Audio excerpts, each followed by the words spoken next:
ಊಟದ ವ್ಯವಸ್ಥೆ ಇದೆ, ಊಟ ಮಾಡಿ ತುಂಬ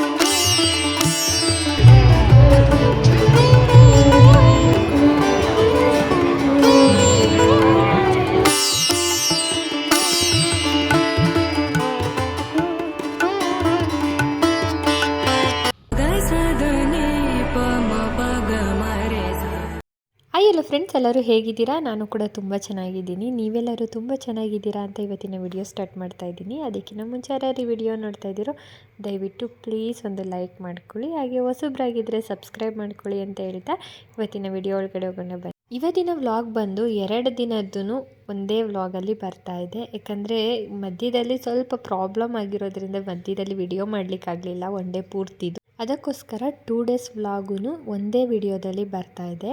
ಇವತ್ತಿನ ದಿನ ಬಂದು ಮಂಗಳವಾರ ಆಗಿದೆ. ಮಂಗಳವಾರ ಬೆಳಗ್ಗೆನೇ ಎದ್ದು ಎಲ್ಲ ಕೆಲಸ ಮುಗಿಸ್ಕೊಂಡು ಈಗ ಬಾಗಿಲಿಗೆ ಅರಿಶಿನ ಕುಂಕುಮ ಎಲ್ಲ ಇಟ್ಟು ರಂಗೋಲಿ ಕೂಡ ಹಾಕ್ಕೊಳ್ತಾ ಇದ್ದೀನಿ. ತುಂಬ ಸಿಂಪಲ್ ರಂಗೋಲಿ ಇದು, 5ರಿಂದ 5. ಇದನ್ನು ಯಾವ ಥರ ಡಿಸೈನ್ ಬೇಕಾದರೂ ಮಾಡ್ಕೊಳ್ಬೋದು, ಅಷ್ಟು ಚೆನ್ನಾಗಿರುತ್ತೆ. ಇದು ನಮ್ಮಮ್ಮ ಆವಾಗ ಚಿಕ್ಕದಾಗಿ ಬರೆದು ಅದಕ್ಕೆ ಡಿಸೈನ್ ಆಗಿ ಈ ಥರ ಎಳೆ ರಂಗೋಲಿಯಲ್ಲೇ ಕಂಟಿನ್ಯೂ ಮಾಡ್ಕೊಂಡು ಹೋಗ್ತಾಯಿದ್ರು. ಇದನ್ನು ನೋಡಿ ನಾನಾಗ ಪ್ರಾಕ್ಟೀಸ್ ಮಾಡಿಕೊಂಡು ಇದನ್ನು ಬರೆದಿರೋದು. ತುಂಬ ಚೆನ್ನಾಗಿ ಅವರು ರಂಗೋಲಿ ಬಿಡ್ತಾರಮ್ಮ. ಅದಕ್ಕೋಸ್ಕರ ಇವತ್ತು ಮಂಗಳವಾರ ಆಗಿದೆ. ಹಾಗೆಯೇ ಇವತ್ತು ದೇವಸ್ಥಾನಕ್ಕೆ ಕೂಡ ಹೊರಡಬೇಕು. ಬೇಗ ಎಲ್ಲ ಕೆಲಸ ಮುಗಿಸ್ಕೊಂಡು ದೇವಸ್ಥಾನಕ್ಕೆ ಹೊರಡೋಣ ಅಂತ ರೆಡಿ ಆಗ್ತಾಯಿದ್ದೀನಿ. ದೇವಸ್ಥಾನಕ್ಕಿಂತ ಹೋಗೋಕ್ಕಿಂತ ಮುಂಚೆ ಈ ಥರ ಬಾಗಿಲು ತೊಳೆದು ರಂಗೋಲಿ ಹಾಕಿ ದೇವ್ರಿಗೆ ಪೂಜೆ ಮಾಡಿ ಹೋದ್ರೇ ಒಂಥರ ಮನಸ್ಸಿಗೆ ನೆಮ್ಮದಿ. ಈಗ ಎಲ್ಲ ರೆಡಿಯಾಗಿದೆ, ಪೂಜೆ ಕೂಡ ಮಾಡ್ಕೊಳ್ಬೇಕು. ಅದಕ್ಕೂ ಮುಂಚೆ ತಿಂಡಿ ಮಾಡ್ಕೊಂಬಿಡೋಣ. ಮಕ್ಕಳನ್ನೆಲ್ಲ ಎಬ್ಬರಿಸಿ ರೆಡಿ ಆಗೋಷ್ಟರಲ್ಲಿ ನಾನು ಈ ಕಡೆ ತಿಂಡಿ ಮಾಡ್ಕೊಳ್ತಾ ಇದ್ದೀನಿ. ಇವತ್ತಿನ ತಿಂಡಿ ಬಂದು ತುಂಬ ಈಸಿಯಾಗಿ ತುಂಬ ಬೇಗ ಆಗೋವಂಥ ರೆಸಿಪಿ. ಆಲ್ಮೋಸ್ಟ್ ಎಲ್ಲರಿಗೂ ಗೊತ್ತಿರೋ ರೆಸಿಪಿನೇ ಇದು. ಏನಪ್ಪ ಅಂದರೆ ಇವತ್ತು ಅವಲಕ್ಕಿ ಮಾಡ್ಕೊಳ್ತಾ ಇದ್ದೀನಿ, ಖಾರದ ಅವಲಕ್ಕಿ. ಇದ್ರ ಜೊತೆ ನಾನು ಯಾವಾಗನ ಜಾಸ್ತಿ ಅವಲಕ್ಕಿ ನೆನೆಸಿದಾಗ ಟೈಮ್ ಇದ್ದಾಗ ಸ್ವೀಟ್ ಅವಲಕ್ಕಿ ಕೂಡ ಮಾಡ್ಕೊಳ್ತಾ ಇದ್ದೆ, ಬಾಳೆಹಣ್ಣು ಬೆಲ್ಲ ಎಲ್ಲ ಹಾಕಿ. ಬಟ್ ಇವತ್ತು ಟೈಮ್ ಇಲ್ಲದೆ ಇರೋ ಕಾರಣಕ್ಕೆ ಇವತ್ತು ಬರೀ ಖಾರದ ಅವಲಕ್ಕಿ ಮಾಡ್ಕೊಳ್ತಾ ಇದ್ದೀನಿ. ಇದಂತೂ ಬಿಸಿಯಲ್ಲಿ ಮಕ್ಳಿಗೆ ಹಾಕ್ಕೊಟ್ರೆ ತುಂಬ ಇಷ್ಟಪಟ್ಟು ತಿಂತಾರೆ. ಅದರಲ್ಲೂ ಬಾಕ್ಸ್ಗೂ ಅಷ್ಟೇ ಅವರಿಗೆ ಫೇವ್ರೆಟ್ ತಿಂಡಿ ಇದು, ತುಂಬ ಇಷ್ಟಪಟ್ಟು ತಿಂತಾರೆ.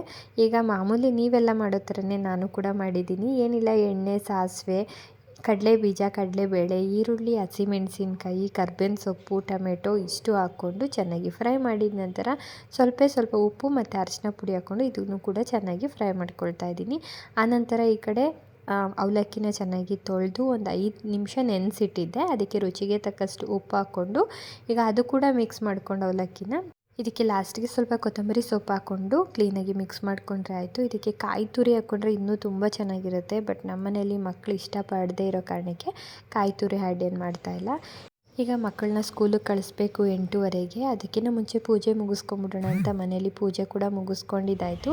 ಮಕ್ಕಳನ್ನ ಸ್ಕೂಲಿಗೆ ಕಳಿಸಿದ ನಂತರ ಈಗ ನನ್ನ ಹಸ್ಬೆಂಡು ಆಟೋ ಬುಕ್ ಮಾಡಿಕೊಟ್ರು ರೈಲ್ವೆ ಸ್ಟೇಷನ್ಗೆ ಹೊರಡೋದಕ್ಕೆ. ಈಗ ನಾನು ಹೊರಡ್ತಾ ಇರೋದು ಲಗ್ಗೆರೆಯಿಂದ ಕೆಂಗೇರಿವರೆಗೂ ರೈಲ್ವೆ ಸ್ಟೇಷನ್ಗೆ. ನನಗೆ ಬಸ್ಸಲ್ಲಿ ಹೋದರೆ ಅಷ್ಟು ಆಗಲ್ಲ, ತುಂಬ ತಲೆನೋವು ಬರುತ್ತೆ, ಇಲ್ಲ ವಾಮಿಟಿಂಗ್ ಆಗುತ್ತೆ ಅನ್ನೋ ಕಾರಣಕ್ಕೆ ನಾನು ಜಾಸ್ತಿ ಆಟೋದಲ್ಲೇ ಹೊರಟ್ಬಿಡ್ತೀನಿ. ಈಗ ನಾನು ನನ್ನ ಫ್ರೆಂಡ್ ಇಬ್ಬರು ಹೊರಡ್ತಾ ಇದ್ದೀವಿ. ಇದು ನಂದು ಪೂಜೆ ಬಂದು 6ನೇ ವಾರ ಹೋಗಿ ಕಾಯಿ ಕಟ್ತಾ ಇರೋದು. ಅಲ್ಲಿಂದ ನಾವು ಟ್ರೈನಲ್ಲಿ ಹೊರಡ್ತೀವಿ. ಟ್ರೈನಲ್ಲಿ ಬರೀ 10 ರೂಪಾಯಿ. ನಿಮಗೆ ಹಿಂದಿನ ವ್ಲಾಗಲ್ಲೇ ಹೇಳಿದ್ದೆ ಗೌಡ್ಗೆರೆಗೆ ಹೋಗೋದಕ್ಕೆ ಯಾವ್ಯಾವ ಥರ ರೂಟ್ ಇದೆ ಅಂತ. ಈಗ ಅಲ್ಲಿಂದ ಹಿಡಿದು ರೈಲ್ವೆ ಸ್ಟೇಷನ್ ಇಳಿದು ಅಲ್ಲಿಂದ ಆಟೋದಲ್ಲಿ ಈ ಥರ ಫುಲ್ಲು ಒಂದು 10 ಜನ 12 ಜನನ ತುಂಬ್ಕೊಂಡು ಹೋಗ್ತಾರೆ ಒಂದು ಆಟೋದಲ್ಲಿ, ಶೇರ್ ಆಟೋ ಅಂತ. ಒಬ್ಬರಿಗೆ 40 ರೂಪಾಯಿ ಆಟೋದಲ್ಲಿ. ಈಗ ಅಲ್ಲಿಂದ ಬಂದು ದೇವಸ್ಥಾನದ ಹತ್ರ ಇಳಿದ್ವಿ. ಬಂದಿದ ತಕ್ಷಣ ಇವತ್ತು ಹೊಸ್ದಾಗಿ ವೇಲ್ ಕೂಡ ಎಲ್ಲ ಇಟ್ಟಿದ್ರು. ದುಪ್ಪಟ್ಟ ಎಲ್ಲ ಕಲರ್ ಆಗಿತ್ತು, ಆದರೆ ಎಷ್ಟು ಲೆಂತ್ ಇದೆಯೋ ಗೊತ್ತಿಲ್ಲ. ಈಗ ಇದೆಲ್ಲ ಮುಗಿಸ್ಕೊಂಡು ನಾವು ಒಳಗಡೆ ಹೋಗ್ತಾ ಇದ್ದೀವಿ. ರಶ್ ಅಂತೂ ಸಿಕ್ಕಾಪಟ್ಟೆ ಇದ್ದರು ಇವತ್ತು ಏನು ಅಂತ ಗೊತ್ತಿಲ್ಲ. ಅದರಲ್ಲೂ ಇವತ್ತು ಸಂಕಷ್ಟಿ ಅನ್ನೋ ಕಾರಣಕ್ಕೋ ಏನೋ ತುಂಬ ಜನ ಇದ್ದರು ರಶ್ಶು. ಈ ಕಡೆ ಕಾಯಿನ್ ಎಲ್ಲ ಈ ಥರ ಅಂಟಿಸ್ತಾ ಇದ್ರು. ಏನಾನ ಒಳ್ಳೇದಾಗಂಗಿದ್ರೆ ಈ ಥರ ಅಂಟ್ಕೊಂಡ್ರೆ ತುಂಬ ಒಳ್ಳೆಯದು ಅಂತಾರೆ. ಹಾಗೆಯೇ ನಮ್ಮದು ದರ್ಶನ ಎಲ್ಲ ಆಯಿತು, ಕಾಯಿ ಕಟ್ಟಿದ್ದು ಆಯಿತು, ಪೂಜೆನೂ ಮುಗಿಸ್ಕೊಂಡಿದ್ದಾಯಿತು. ಈಗ ನಾವು ಮನೆಗೆ ಹೊರಡಬೇಕು. ಟೈಮ್ ಬಂದು ಆಗಲೇ 2:30 ಆಗಿದೆ. ಟ್ರೈನ್ ಇರೋದು ಮತ್ತು 3 ಗಂಟೆಗೆ. ನಾನು ಇಲ್ಲಿಗೆ ವ್ಲಾಗ್ನ ಸ್ಟಾಪ್ ಮಾಡಿದ್ದೀನಿ, ಯಾಕಂದರೆ ಮುಂದೆ ವ್ಲಾಗ್ನ ಕಂಟಿನ್ಯೂ ಮಾಡೋಕ್ಕಾಗಲಿಲ್ಲ. ನಾನು ನೆಕ್ಸ್ಟ್ ಡೇ ವ್ಲಾಗ್ನ ಹಂಗೆ ಕಂಟಿನ್ಯೂ ಮಾಡಿದೆ. ತುಂಬ ತಲೆನೋವು ಬಂದುಬಿಟ್ಟಿತ್ತು, ಅದಕ್ಕೋಸ್ಕರ ವಿಡಿಯೋ ಕಂಟಿನ್ಯೂ ಮಾಡೋಕ್ಕೆ ಆಗಲಿಲ್ಲ. ಇವತ್ತಿನ ನೆಕ್ಸ್ಟ್ ಡೇ ವ್ಲಾಗ್ ಏನಪ್ಪ ಅಂದರೆ ಬೆಳಗ್ಗೆನೇ ತಿಂಡಿ ಕೂಡ ಮಾಡ್ಕೊಂಡಿದ್ದೆ, ಮಸಾಲೆ ಚಿತ್ರಾನ್ನ ಮಾಡಿದ್ದೆ. ಇದ್ರ ಪೂರ್ತಿ ರೆಸಿಪಿ ಬೇಕು ಅಂದರೆ ನನಗೆ ಕಮೆಂಟ್ ಹಾಕಿ, ಮತ್ತು ನೆಕ್ಸ್ಟ್ ಒಂದು ವಿಡಿಯೋದಲ್ಲಿ ತೋರಿಸ್ತೀನಿ. ಹಾಗೆಯೇ ಇದಕ್ಕೆ ಒಳ್ಳೆ ಕಾಂಬಿನೇಷನ್ ಆಗಿ ಬೋಂಡ ಕೂಡ ಮಾಡ್ಕೊಂಡಿದ್ದೆ, ಈರುಳ್ಳಿ ಬೋಂಡ. ತುಂಬ ದಿನಗಳೇ ಆಗೋಗ್ಬಿಟ್ಟಿತ್ತು ನಮ್ಮ ಮನೇಲಿ ಬೋಂಡ ಬಜ್ಜಿ ಎಲ್ಲ ಮಾಡಿಬಿಟ್ಟು. ನಾವು ಪಕ್ಷಕ್ಕೆ ಮಾಡಿದ್ದಷ್ಟೇ ಬೋಂಡ ಬಜ್ಜಿ, ಅದಾದಮೇಲೆ ಬೋಂಡ ಆಗಲಿ ಬಜ್ಜಿ ಆಗಲಿ ಏನೂ ಮಾಡಿರಲಿಲ್ಲ. ಈಗ ಈ ಕಡೆ ಈರುಳ್ಳಿ ಬೋಂಡ ಕೂಡ ಮಾಡಿಕೊಂಡು ಬಿಸಿ ಬಿಸಿ ಚಿತ್ರಾನ್ನ ಕೂಡ ರೆಡಿ ಆಯಿತು. ಮಸಾಲ ಚಿತ್ರಾನ್ನ ಸಿಕ್ಕಾಪಟ್ಟೆ ಚೆನ್ನಾಗಿತ್ತು, ತುಂಬ ಈಸಿಯಾಗೂ ಮಾಡ್ಕೊಬೋದು. ಒಂದೇ ಥರ ಚಿತ್ರಾನ್ನ ತಿಂದು ತುಂಬ ಚೆನ್ನಾಗಿರುತ್ತೆ. ಇದೆಲ್ಲ ಆದಮೇಲೆ ಸಂಜೆ ನಾರ್ಮಲ್ ಬುಧವಾರದ ದಿನ ಆಗಿರೋದ್ರಿಂದ ಕೆಲಸ ತುಂಬ ಕಮ್ಮಿನೇ ಇರುತ್ತೆ. ಅಡುಗೆ ಕೂಡ ಏನೂ ಮಾಡೋಕ್ಕೋಗಲಿಲ್ಲ, ಯಾಕಂದರೆ ಬೆಳಗ್ಗೆ ಚಿತ್ರಾನ್ನ ಇತ್ತು, ಸ್ವಲ್ಪ ಸಾಂಬಾರು ಕೂಡ ಇತ್ತು. ಅದು ನನ್ನ ಹಸ್ಬೆಂಡು ಮಗಳಿಗೆ ಆಯಿತು. ಯಾಕಪ್ಪ ಅಂದರೆ ಸಂಜೆ ಒಂದು ರಿಸೆಪ್ಷನ್ ಇತ್ತು, ಅದಕ್ಕೋಸ್ಕರ ನಾವು ಹೊರಟ್ವಿ. ರಿಸೆಪ್ಷನ್ ಅನ್ನೋದಕ್ಕಿಂತ ಇದು ರಿಸೆಪ್ಷನು ಹಂಗೆ ಬೀಗ್ರೂಟ ಎರಡೂ ಸೇರಿ ಒಂದರಲ್ಲೇ ಮಾಡ್ತಾ ಇರೋದು. ಅದಕ್ಕೋಸ್ಕರ ನಾವು ಇವಾಗ ಸಂಜೆ ಅಮ್ಮನ ಮನೆಗೆ ಹೋಗಿ ಅಲ್ಲಿಂದ ಅಮ್ಮ, ನಾನು ಮತ್ತು ಮಕ್ಕಳು, ಅಮ್ಮನ ಮನೆ ಪಕ್ಕ ಇರೋ ಮಕ್ಕಳು ಎಲ್ಲರೂ ಹೊರಡ್ತಾ ಇದ್ದೀವಿ.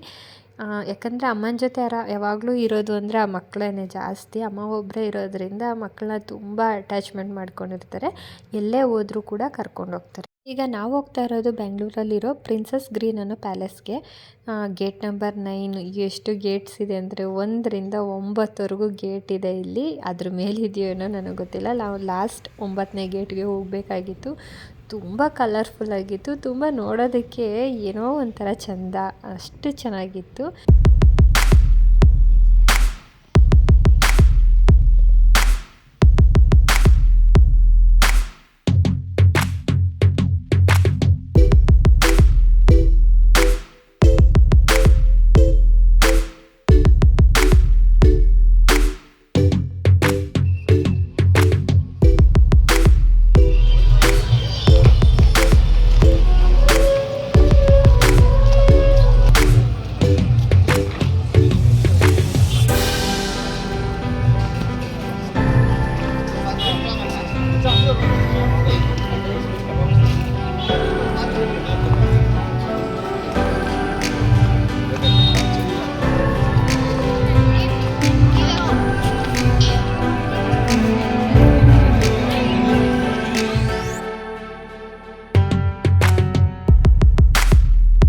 ಹೋದ್ಮೇಲೆ ತುಂಬ ರಿಲೇಟಿವ್ಸು ಕೂಡ ಬಂದಿದ್ದರು. ಅದರಲ್ಲಿ ನಮ್ಮ ಮಾವ, ನಮ್ಮ ಅತ್ತೆ ಎಲ್ಲ ಬಂದಿದ್ದು ನೋಡಿ ತುಂಬ ಖುಷಿ ಕೂಡ ಆಯಿತು. ಈಗ ಅಲ್ಲಿ ಫೋಟೋ ಫ್ರೇಮ್ ಮಾಡೋ ಥರ ಒಂದು ಡೆಕೋರೇಷನ್ ಥರ ಮಾಡಿದರು. ಎಷ್ಟು ಜನ ಈ ಫೋಟೋಸ್ ತೆಗೆಸ್ಕೊಳ್ತಾ ಇದ್ರು ಅಂದರೆ ತುಂಬ ಜನ ತೆಗೆಸ್ಕೊಳ್ತಾ ಇದ್ರು. ಅದರಲ್ಲಿ ನಾವು, ನಮ್ಮ ಅತ್ತೆ, ನಮ್ಮ ಮಾವ, ನಮ್ಮಮ್ಮ, ಮಕ್ಕಳು ಎಲ್ಲರೂ ಸೇರಿ ಫೋಟೋ ತೆಗೆಸ್ಕೊಂಡ್ವಿ. ತುಂಬ ಚೆನ್ನಾಗಿ ಡೆಕೋರೇಷನ್ ಮಾಡಿದರು. ಆ ಕತ್ಲಲ್ಲಂತೂ ಆ ಲೈಟ್ಸ್ಗೂ ಆ ಫ್ಲವರ್ಸ್ಗೂ ನೋಡೋದಕ್ಕೆ ಒಂಥರ ಖುಷಿ ಆಗುತ್ತೆ. ಏನೋ ಒಂಥರ ಬ್ಯಾಕ್ಗ್ರೌಂಡು ಫೋಟೋ ಫ್ರೇಮ್ ಇದ್ದಂಗೆ ಇದೆ, ಅಷ್ಟು ಚೆನ್ನಾಗಿದೆ.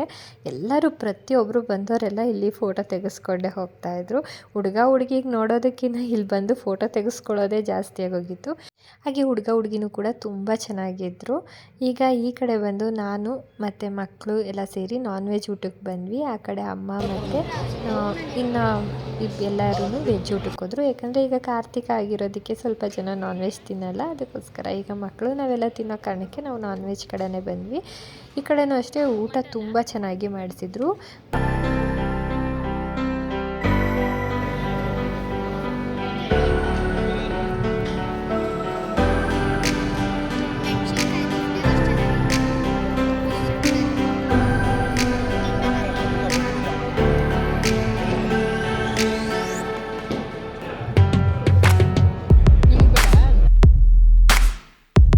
ಎಲ್ಲ ಥರ ನಾನ್ ವೆಜ್ ಇತ್ತು. ಮಟನ್ನು, ಚಿಕನ್ನು, ಫಿಶ್ಶು, ಫ್ರಾನ್ಸು ಎಲ್ಲ ಕೂಡ ಇತ್ತು. ವೆಜ್ಜಲ್ಲೂ ಅಷ್ಟೇ ತುಂಬ ಚೆನ್ನಾಗಿತ್ತಂತೆ. ತುಂಬ ಚೆನ್ನಾಗಿ ಕೂಡ ಮದುವೆ ಮಾಡಿದರು. ಇಷ್ಟ ಆಯಿತು ನಮಗೆಲ್ಲರಿಗಂತೂ. ಒಂಥರ ಮೈಂಡ್ ಫ್ರೀ ಆದಂಗೆ ಆಯಿತು. ಒಳಗಡೆ ಇದ್ದು ಹೊರಗಡೆ ಒನ್ ಟೈಮ್ ಬಂದಿರೋದಕ್ಕೆ, ಈ ಥರ ಫಂಕ್ಷನ್ಗೆ ಎಲ್ಲರನ್ನೂ ಮೀಟಾಗಿರೋದಕ್ಕೆ ತುಂಬ ಖುಷಿ ಆಯಿತು.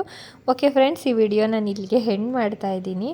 ನಿಮಗೆ ಈ ವಿಡಿಯೋದಲ್ಲಿ ಏನೇನೋ ಒಂದು ಸ್ವಲ್ಪನ ಇಷ್ಟ ಆಗಿದ್ದರೆ ಲೈಕ್ ಮಾಡ್ಕೊಳ್ಳಿ. ಹಾಗೆ ಹೊಸಬ್ರಾಗಿದ್ದರೆ ಸಬ್ಸ್ಕ್ರೈಬ್ ಮಾಡ್ಕೊಳ್ಳಿ. ಮತ್ತು ಇನ್ನೊಂದು ಹೊಸ ವ್ಲಾಗಲ್ಲಿ ಸಿಗ್ತೀನಿ. ಅಲ್ಲಿವರೆಗೂ ಟೇಕ್ ಕೇರ್, ಬಾಯ್ ಬಾಯ್.